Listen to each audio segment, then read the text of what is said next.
नमस्कार, मैं आरबी सिंह यादव और आप देख रहे हैं मेरा YouTube channel R B Singh Yadav editor. देखिए, आज मैं बहुत बड़ी बात आपके सामने रखने जा रहा हूं और बात है संस्कारों को लेकर के। जो लोग संस्कारी होते हैं और जो लोग गैर संस्कारी होते हैं, उन दोनों के बीच क्या फर्क होता है, वो चीज़ मैं आपको समझाने जा रहा हूं। नेतागिरी में भी ये सब चीजें झलक कर सामने आ जाती हैं। कल बिधूड़ी जो पूर्व सांसद हैं, पिछले वीडियो में मैंने उनको सांसद बोला था, उसके लिए मैं माफी चाहता हूं। वो पूर्व सांसद हैं दिल्ली के, और कल उन्होंने एक सभा में इस तरह की बात कह दी थी कि वो प्रियंका गांधी के गालों की तरह इस इलाके की सड़कें तक करवा देंगे। वो बेहूदी बातें, वो अश्लील हरकतें जिस तरह से बिधूड़ी ने प्रियंका गांधी के खिलाफ कही थी, उन पर कोई उसी टाइप का घटिया स्तर का नेता होता तो शायद जवाब देता। लेकिन आज शाम प्रियंका गांधी शाम 5 बजे हौज खास में एक चुनावी जनसभा को संबोधित कर रही थी कांग्रेस पार्टी की। उन्होंने अपने ऊपर जो बातें बिधूड़ी ने कही थी, उन पर एक शब्द भी नहीं कहा। वो चाहती तो बिधूड़ी की हर बात का जवाब दे सकती थी, लेकिन उन्होंने अपनी जो करीब 14-15 मिनट का एक वीडियो में मैंने प्रियंका गांधी का शूट किया है, उनकी सभा का, उसमें एक शब्द भी, एक लफ्ज भी उन्होंने बिधूड़ी के खिलाफ नहीं बोला है। ये उनका बड़प्पन है और ये उनकी सादगी भी है और ये उनका पारिवारिक चरित्र है कि वो बदले की भावना से कभी बात नहीं करते, बदले की भावना से कभी काम नहीं करते।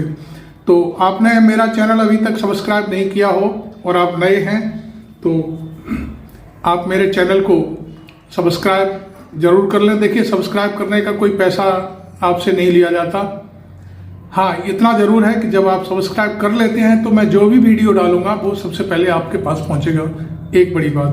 दूसरा, वीडियो पूरा देखेंगे तो आपको अच्छा भी लगेगा, पूरी जानकारी हासिल होगी कि हम अपने वीडियो में क्या कहना चाहते हैं, क्या बताना चाहते हैं। इसलिए पूरा वीडियो देखें तो बहुत ही अच्छा होगा। और आपको बहुत अच्छा लगता है वीडियो तो लाइक जरूर कर दिया करें, जिससे हमारा मनोबल बढ़ता है कि भाई हमारे वीडियो को लोग पसंद करते हैं। तो अब हम चलते हैं हौज खास। कांग्रेस पार्टी की जो जनसभा है शाम 5 बजे आज जो हुई है, उसमें प्रियंका गांधी धुआंधार तरीके से मुद्दे उठा रही हैं और उनमें खास जो मुद्दा है वो ये है कि मोदी ने अपने प्रचार पर कितना खर्च किया है और केजरीवाल ने अपने प्रचार पर अखबारों में, टीवी चैनलों पर कितना विज्ञापन देकर के अपनी छवि को भुनाने की कोशिश की है या जनता के सामने पहुंचाने की कोशिश की है। उन्होंने आज भी एक विज्ञापन छपा है अखबारों में, उसका एक अनुमान उन्होंने लिया है किसी एजेंसी के थ्रू। 65 लाख रुपए का खर्चा आया है। दिल्ली के अखबारों में फर्स्ट पेज पर नरेंद्र मोदी की तस्वीर छपी है।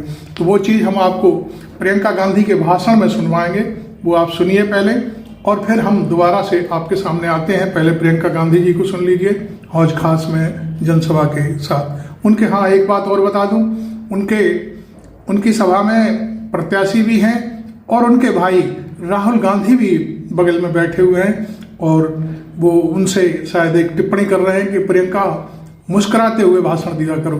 तो वो भी आप देखेंगे, इसमें देखें।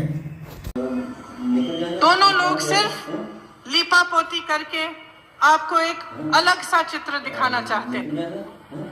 20 साल पहले जब मेरी नई नई शादी हुई थी तो अपने पति के कारोबार के लिए मैं यहाँ तुर्कमान गेट आती थी। तो तुर्कमान गेट पे रिक्शा से उतरती थी और फिर गलियों में जाती थी। छोटे से वहां पे उस समय कांच के मोती मिलते थे, तो उनको ढूंढने के लिए वहां जाती थी। फिर किनारी बाजार जाती थी किनारी ढूंढने के लिए। सदर जाती थी प्लास्टिक के थैलों को खरीदने के लिए। उस समय की दिल्ली याद है आपको? उस समय 98-99 की दिल्ली, उस समय भाजपा की सरकार थी। आपको याद था? याद है? ब्लू लाइन बसें थी, लोगों की हत्याएं होती थी रोज रोज, ट्रैफिक जैम पे ट्रैफिक जैम, मेट्रो नहीं था, सड़कें नहीं थी, अच्छी सड़कें नहीं थी, फ्लाईओवर नहीं थे। उस समय की दिल्ली के बाद शीला जी मुख्यमंत्री बनी, कांग्रेस की लगातार सरकार आई। आपने देखा कि किस तरह से, कितनी मेहनत से दिल्ली बनी। आज केजरीवाल जी कहते हैं कि उन्होंने बहुत मेहनत की।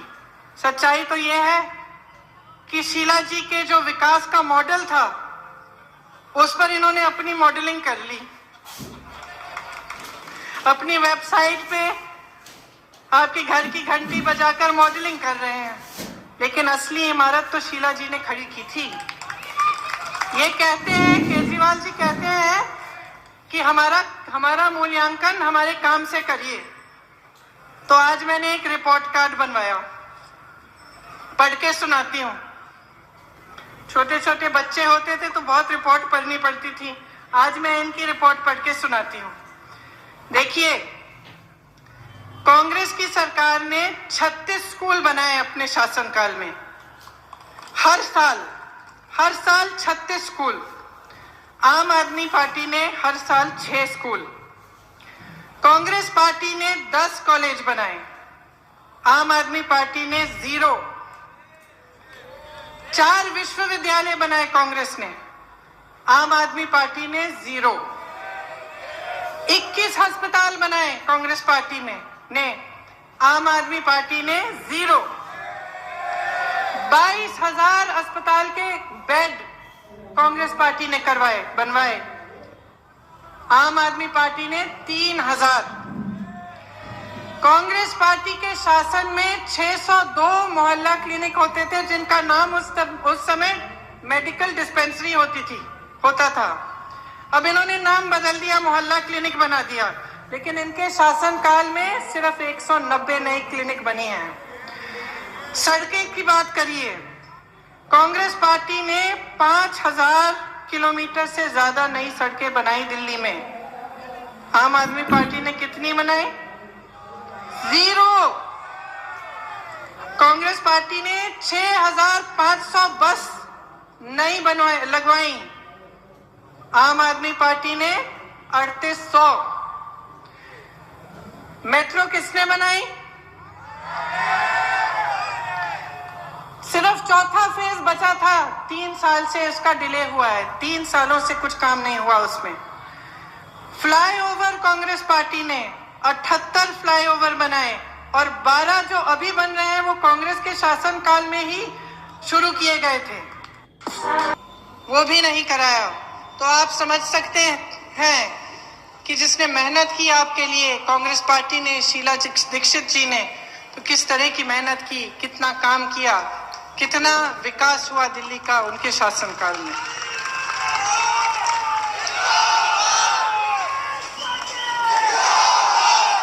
अब विकास कैसे हुआ? आप सबकी मेहनत से हुआ। ऐसे हुआ कि जो नेता आपके लिए समर्पित थे, दिल से आपके लिए अच्छा चाहते थे, आपको आगे बढ़ाना चाहते थे, तो अब समय आ गया है कि आप फिर से तय करें कि आप अपने उम्मीदवार को, अपने प्रतिनिधि को कैसे चुनेंगे, किस आधार पर चुनेंगे। जाग जाइए, यही मैं कहती हूँ जब भी जाती हूँ चुनावी सभाओं में, जाग जाइए। बहुत प्रचार हो रहा है और बहुत गलत भी हो रहा है। ये सिर्फ एक तबके के लिए नहीं, दूसरे तबके के लिए बुरा नहीं है, पूरे देश के लिए बुरा है। ये देश एक रहेगा तभी आगे बढ़ेगा। परिवार में भी ऐसा होता है, कुटुंब में भी ऐसा होता है, तो देश में कैसा नहीं होगा। तो इसी एकता के लिए, अपने विकास के लिए, अपने मुद्दों के लिए, जो आपकी जरूरतें हैं, जो आप चाहते हैं, जिस तरह का देश आप बनाना चाहते हैं, उसी के लिए आप वोट दीजिए। जब आप कांग्रेस के उम्मीदवारों को विजयी बनाएंगे तो ये वोट कांग्रेस के पक्ष में नहीं, आपके पक्ष में, और आपके देश के पक्ष में जाएगा। आपको समझना पड़ेगा कि कौन आपसे झूठ बोलता है, कौन असत्य बोलता है, कौन सत्य बोलता है। और मैं जानती हूं कि आप बहुत समझदार हैं।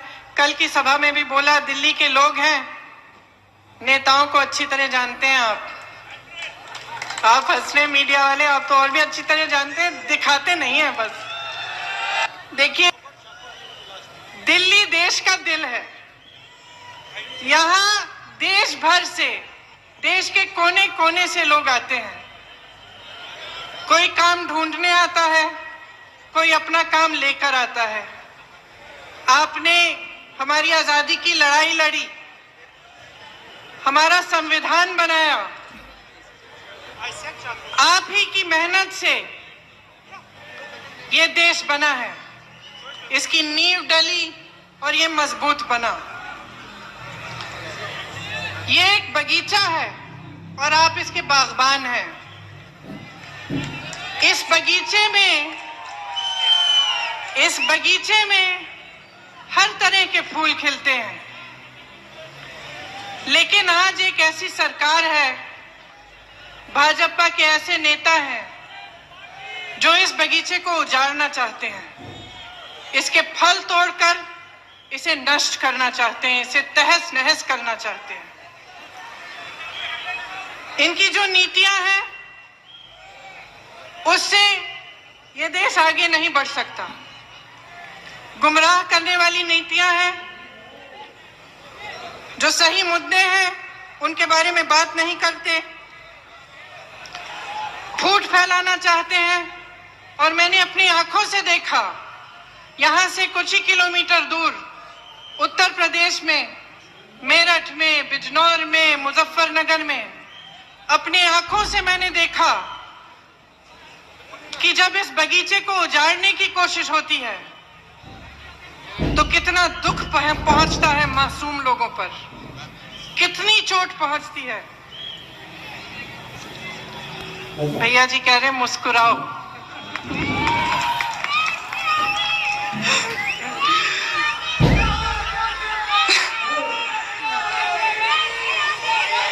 तो जब मैं मेरठ, मुजफ्फरनगर, बिजनौर गई, वाराणसी गई, मैंने खुद अनुभव किया कि कितनी चोट पहुंची है इन नीतियों से।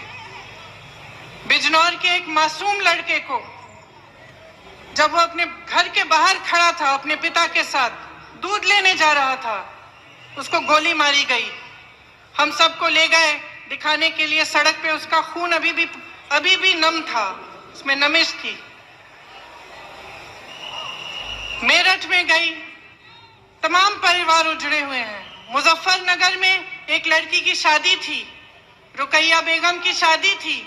उस शादी के रात उसके घर में घुसकर उसे निर्मम तरह से पीटा गया। उसके माथे पे 16 स्टिचेस थे, उसके माथे पे 16 टाके। वाराणसी में गई, बनारस हिंदू यूनिवर्सिटी के बच्चे जो शांतिपूर्वक प्रदर्शन कर रहे थे, उनके खिलाफ ऐसे एफआईआर लगवाए गए हैं कि उनका पूरा करियर बर्बाद कर रहे हैं। ये सरकार है मौजूदा सरकार। ये उजाड़ना चाहते हैं इस बगीचे को। अब आप तय करिए, बगीचे को उजड़ने देंगे या उसको बचा कर रखेंगे।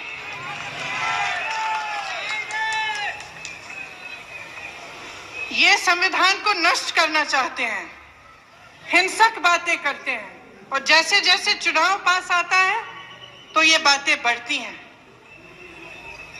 आप सोचिए कि इसमें कैसी राजनीति है। सत्य और हिंसा के सामने हिंसा का प्रयोग है, बनाने और बढ़ाने के सामने बिगाड़ने और बर्बाद करने का प्रयोग है। प्रधानमंत्री जी कई बातें बोलते हैं, बहुत मसले उठाते हैं। 5200 करोड़ रुपए उन्होंने सिर्फ इश्तिहारों पे खर्चे हैं। आपने आज सुबह का अखबार देखा? क्या देखा? अरे नहीं, मैं नहीं थी भैया उसमें। सबसे पहले पृष्ठ पर पूरा पृष्ठ भाजपा का इश्तिहार था, उसमें मोदी जी थे। अब आप अनुमान लगा सकते हैं कि इस एक पृष्ठ के इश्तिहार पे कितना खर्चा होता है। कितना? नहीं, 90,000 नहीं। कितना? 6 लाख भी नहीं, 30 लाख भी नहीं। आज मैंने पता किया कि भाई इस एक पृष्ठ के लिए कितना पैसा चलता है। 65 लाख रुपए, 65 लाख रुपए सिर्फ एक इश्तिहार के लिए। और भैया केजरीवाल जी भी कुछ कम नहीं है। अपनी पब्लिसिटी के लिए 611 करोड़ रुपए खर्चे उन्होंने इस चुनाव में। एक ने 5200 करोड़ रुपए और दूसरे ने 611 करोड़ रुपए इश्तिहारों में। इसीलिए मोदी जी ये नहीं बताएंगे कि इनके शासनकाल में 45 साल से सबसे ज्यादा बेरोजगारी का दर क्यों बढ़ा है। ये नहीं बताएंगे कि 5 सालों में 3.5 करोड़ रोजगार कहां गए, घटे कैसे, ये नहीं बताएंगे। आपको ये नहीं बताएंगे कि LIC, BSNL, BPCL, रेलवेज क्यों बेच डाले। ये नहीं बताएंगे आपको कि हुनर की हत्या क्यों हो रही है इनके शासन में, कि GST नोटबंदी से किस तरह से उन्होंने दुकानदारों को मारा है, किस तरह से आपके बिजनेस को उजाड़ा है। ये भी नहीं बताएंगे कि ये जो इंडिया गेट के लिए योजना बनाई है, इसकी सुंदरीकरण के लिए इसमें 12,000 करोड़ रुपए खर्चने जा रहे हैं, लेकिन गरीब किसानों का बकाया क्यों नहीं दे रहे हैं। यहाँ पे अस्पताल क्यों नहीं बनाए दिल्ली में, जैसे मैंने कहा नई सड़कें क्यों नहीं बताई। इनके नारों से ही इनका स्वभाव पता चलता है। देश के हित में जो काम करते थे उनके नारे आपको याद होंगे। कैसे नारे थे? जय जवान जय किसान, युवा हूं मेरा एक सपना है, आराम हराम होता है, ये नारे थे। रोटी कपड़ा मकान, ये नारे थे। आज के नारे सुनिए, गोली मारो, खून से तिलक करो, बोली नहीं गोली से बात करो। ये क्या देश को जोड़ने के नारे हैं? कि इस तरह के नारे देने वाले देश को कभी जोड़ नहीं सकते, देश का विकास नहीं करा सकते। यहाँ जितने भी आप लोग खड़े हैं, मेहनती हैं, आपको क्या ये बातें सुननी है कि अपने विकास की बात सुननी है, अपनी रोजी रोटी से जुड़ी हुई बातें सुननी है, बच्चों की शिक्षा, अपने स्वास्थ्य से जुड़ी हुई बातें सुननी है, अपनी बेटियों की सुरक्षा की बात सुननी है।